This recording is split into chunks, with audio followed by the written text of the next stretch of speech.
मैं आगे पहुंचता गया, यहां तक कि मेरी नजरें धुंधला गईं। होटल में मीरब की किसी और मर्द के साथ वो तस्वीरें अल्फाटेड जाली थीं। वो गवाह एक ड्राइवर था जिसे रानिये ने पैसे दिए थे। कंपनी के जो फंड्स गायब हुए थे वो रानिये के कजिन की फर्जी कंपनियों के जरिए ट्रांसफर किए गए थे। और मेरी मां का हीरे का हार।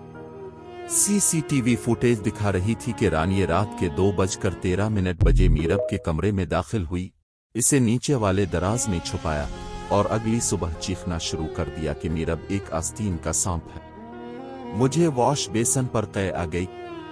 मुझे वॉश बेसन पर कै आ गई। पूरे 1 साल तक मेरी बीवी हामिला, बेघर और तन्हा रही। पूरे 1 साल तक मेरे बेटे मेरे बाजुओं के बगैर बड़े होते रहे, क्योंकि मैंने मोहब्बत पर अपनी अना को तरजीह दी थी, क्योंकि मैंने एक रोती हुई सच्ची बीवी के मुकाबले में एक खूबसूरत झूठी औरत पर यकीन किया।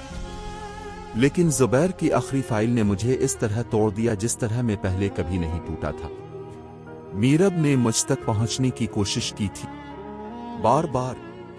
43 ब्लॉक शदा कॉल्स, 9 डिलीट की गई ईमेल्स, 3 खतूत जो मेरे ऑफिस के गेट पर ही रोक दिए गए, एक वॉइस मैसेज जो पुराने सर्वर से रिकवर हुआ था।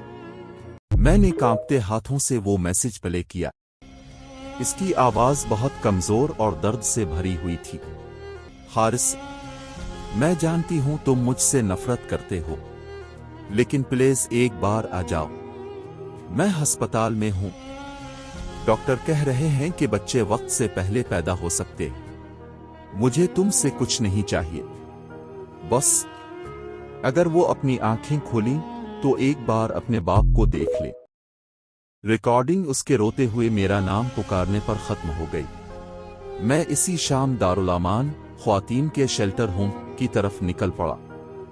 आसमान पर मॉनसून के गहरे बादल छाए हुए थे। मेरा करता पसीने से मेरी पीठ के साथ चिपक रहा था। इस गेट की तरफ बढ़ता हुआ मेरा हर कदम ऐसा था जैसे मैं जनाजे की तरफ जा रहा हूं जिसका कातिल मैं खुद था। मीरब दाखिले के रास्ते के पास एक सीमेंट के बेंच पर बैठी थी। एक बच्चे को स्टील के चम्मच से कुछ खुला रही थी, जबकि दूसरा इसकी गोद में सो रहा था।